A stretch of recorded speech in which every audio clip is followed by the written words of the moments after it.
ଦ୍ୱିତୀୟ ରାଜାବଳୀ ଅଧ୍ୟାୟ 5। ଅରାମ୍ୟ ରାଜାର ନାମାନ ନାମକ ସେନାପତି ଆପଣା ପ୍ରଭୁ ଦୃଷ୍ଟିରେ ମହାନ ଓ ସମ୍ଭ୍ରାନ୍ତ ଲୋକ ଥିଲା, କାରଣ ତାହାଦ୍ୱାରା ସଦାପ୍ରଭୁ ଅରାମ୍ୟମାନଙ୍କୁ ଜୟ ପ୍ରଦାନ କରିଥିଲେ। ସେ ମଧ୍ୟ ମହାବିକ୍ରମଶାଳୀ ଲୋକ ଥିଲା, ମାତ୍ର ସେ କୁଷ୍ଠୀ। ଅରାମ୍ୟମାନେ ଦଳ ଦଳ ହୋଇ ବାହାରି ଇସ୍ରାଏଲ ଦେଶରୁ ଏକ କ୍ଷୁଦ୍ର ବାଳିକାକୁ ବନ୍ଦୀ କରି ଆଣିଥିଲେ, ଆଉ ସେ ନାମାନର ଭାର୍ଯ୍ୟାର ସେବା କରୁଥିଲା। ପୁଣି ସେ ଆପଣା କର୍ତ୍ତୃକି କହିଲା, ସମରିୟାରେ ଯେଉଁ ଭବିଷ୍ୟତ ବକ୍ତା ଅଛନ୍ତି ତାଙ୍କ ସଙ୍ଗେ ଯେବେ ମୋ ପ୍ରଭୁ ଥାଆନ୍ତେ, ତେବେ ତାଙ୍କୁ ସେ ତାଙ୍କ କୁଷ୍ଠ ରୋଗରୁ ସୁସ୍ଥ କରନ୍ତେ। ଏଥିରେ ଜଣେ ଭିତରକୁ ଯାଇ ତାହାର ପ୍ରଭୁକୁ ଜଣାଇ କହିଲା, ଇସ୍ରାଏଲ ଦେଶର ବାଳିକା ଏପରି ଏପରି କହେ। ତେଣୁ ଅରାମର ରାଜା କହିଲା, ତୁମ୍ଭେ ସେଠାକୁ ଯାଅ, ଆଉ ମୁଁ ଇସ୍ରାଏଲ ରାଜାଙ୍କ ନିକଟକୁ ଖଣ୍ଡେ ପତ୍ର ପଠାଇବି। ତେଣୁ ସେ ଆପଣା ସଙ୍ଗେ 10 ତାଳନ୍ତ ରୂପା ଓ 6,000 ସ୍ୱର୍ଣ୍ଣ ମୁଦ୍ରା ଓ 10 ସାଜ ପୋଷାକ ନେଇ ପ୍ରସ୍ଥାନ କଲା। ଆଉ ସେ ଇସ୍ରାଏଲର ରାଜାଙ୍କ ନିକଟକୁ ପତ୍ର ନେଇଗଲା। ତହିଁରେ ଏହା ଲେଖାଥିଲା ଯଥା, ପୁଣି ଏହି ପତ୍ର ତୁମ୍ଭ ନିକଟରେ ପହଞ୍ଚିଲେ ଦେଖିବ ଯେ ମୁଁ ଆପଣା ଦାସ ନାମାନକୁ ତୁମ୍ଭ ନିକଟକୁ ପଠାଇଲି, ଯେପରି ତୁମ୍ଭେ ତାହାକୁ ତାହାର କୁଷ୍ଠ ରୋଗରୁ ସୁସ୍ଥ କରିବ। ତେଣୁ ଇସ୍ରାଏଲର ରାଜା ଏହି ପତ୍ର ପାଠ କରନ୍ତେ ଆପଣା ବସ୍ତ୍ର ଚିରି କହିଲା, ମାରିବାକୁ ଓ ବଞ୍ଚାଇବାକୁ ସମର୍ଥ ପରମେଶ୍ୱର କି ମୁଁ, ଯେ ଏ ଲୋକ ଏକ ମନୁଷ୍ୟକୁ ତାହାର କୁଷ୍ଠ ରୋଗରୁ ସୁସ୍ଥ କରିବା ପାଇଁ ମୋ ନିକଟକୁ ପଠାଇଅଛି। କିନ୍ତୁ ମୁଁ ବିନୟ କରୁଅଛି, ତୁମେମାନେ ବିବେଚନା କର ସେ କିପରି ଆମ୍ଭ ବିରୁଦ୍ଧରେ ଛିଦ୍ର ଖୋଜୁଅଛି। ଏ ଉତ୍ତାରେ ଇସ୍ରାଏଲର ରାଜା ଆପଣା ବସ୍ତ୍ର ଚିରିଅଛନ୍ତି ଏହା ଶୁଣି ପରମେଶ୍ୱରଙ୍କ ଲୋକ ଇଲିଶା ରାଜାଙ୍କ କତିକି ଏହି କଥା କହି ପଠାଇଲେ, ତୁମେ କାହିଁକି ଆପଣା ବସ୍ତ୍ର ଚିରିଲ? ସେ ଏବେ ମୋ କତିକି ଆସୁ, ତହିଁରେ ଇସ୍ରାଏଲ ମଧ୍ୟରେ ଯେ ଏକ ଭବିଷ୍ୟତ ବକ୍ତା ଅଛି ଏହା ସେ ଜାଣିବ। ଏଣୁ ନାମାନ ଆପଣା ଅଶ୍ୱ ଓ ରଥାଦି ସହିତ ଆସି ଇଲିଶାଙ୍କ ଗୃହର ଦ୍ୱାର ନିକଟରେ ଠିଆ ହେଲା। ତେଣୁ ଇଲିଶା ଏକ ଦୂତ ପଠାଇ ତାହାକୁ କହିଲେ, ତୁମ୍ଭେ ଯାଇ ଜର୍ଦ୍ଦନରେ 7 ଥର ସ୍ନାନ କର, ତହିଁରେ ତୁମ୍ଭର ନୂତନ ମାଂସ ହେବ ଓ ତୁମ୍ଭେ ଶୁଚି ହେବ। ମାତ୍ର ନାମାନ କ୍ରୁଦ୍ଧ ହୋଇ ଚାଲିଗଲା। ଆଉ ସେ କହିଲା, ଦେଖ, ମୁଁ ଭାବିଥିଲି ସେ ଅବଶ୍ୟ ବାହାରି ମୋ କତିକି ଆସିବ ଓ ଠିଆ ହୋଇ ସଦାପ୍ରଭୁ ତାହାର ପରମେଶ୍ୱରଙ୍କ ନାମରେ ପ୍ରାର୍ଥନା କରି କୁଷ୍ଠ ସ୍ଥାନରେ ହସ୍ତ ହଲାଇ ତାହା ସୁସ୍ଥ କରିବ।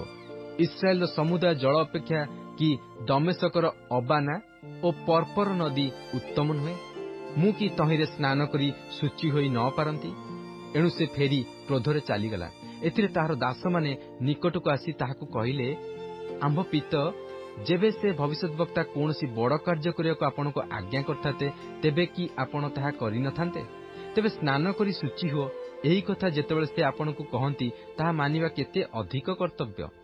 ତେଣୁ ସେ ପରମେଶ୍ୱରଙ୍କ ଲୋକଙ୍କ ବାକ୍ୟାନୁସାରେ ଯାଇ ଜର୍ଦ୍ଦନରେ ଆପଣଙ୍କୁ 7 ଥର ବୁଡ଼ାଇଲା।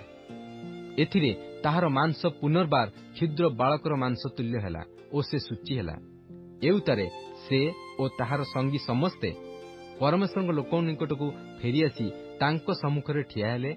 ଆଉ ସେ କହିଲା, ଦେଖନ୍ତୁ, ଏବେ ମୁଁ ଜାଣିଲି ଯେ ଇସ୍ରାଏଲ ମଧ୍ୟ ଛଡ଼ା ସମୁଦାୟ ପୃଥିବୀରେ ପରମେଶ୍ୱର କେହି ନାହାନ୍ତି। ଏହେତୁ ଏବେ ମୁଁ ଆପଣଙ୍କୁ ବିନୟ କରୁଅଛି, ଆପଣା ଦାସଠାରୁ ଉପହାର ଗ୍ରହଣ କରନ୍ତୁ।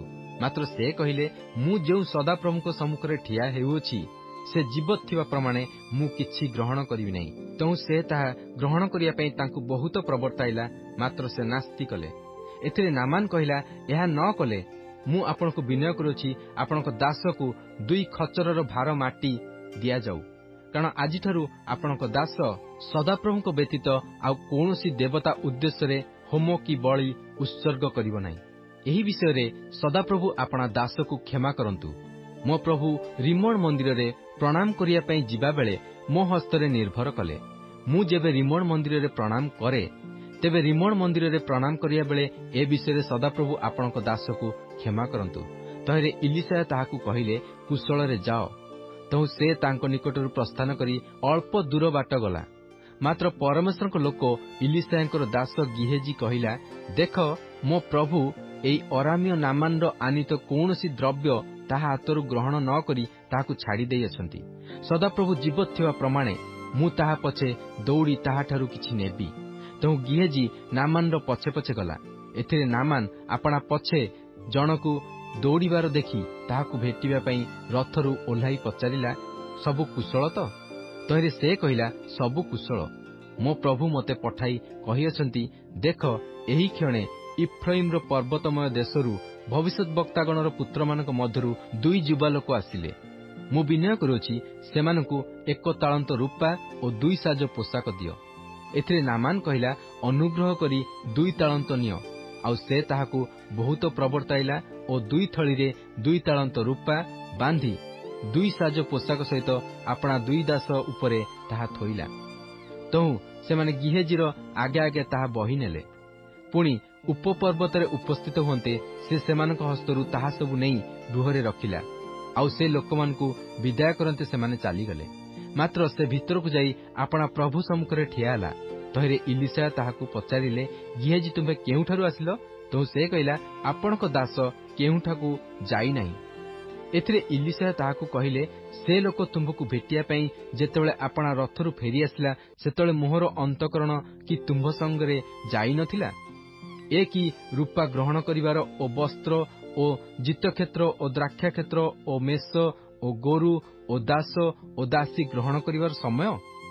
ଏହେତୁ ନାମାନର କୁଷ୍ଠରୋଗ ତୁମ୍ଭଠାରେ ଓ ତୁମ୍ଭ ବଂଶରେ ସଦାକାଳ ଲାଗି ରହିବ। ଏଥିରେ ଗିହେଜି ହିମତୁଲ୍ୟ ଶ୍ୱେତ କୁଷ୍ଠଗ୍ରସ୍ତ ହୋଇ ତାଙ୍କ ସାକ୍ଷାତରୁ ବାହାରିଗଲା।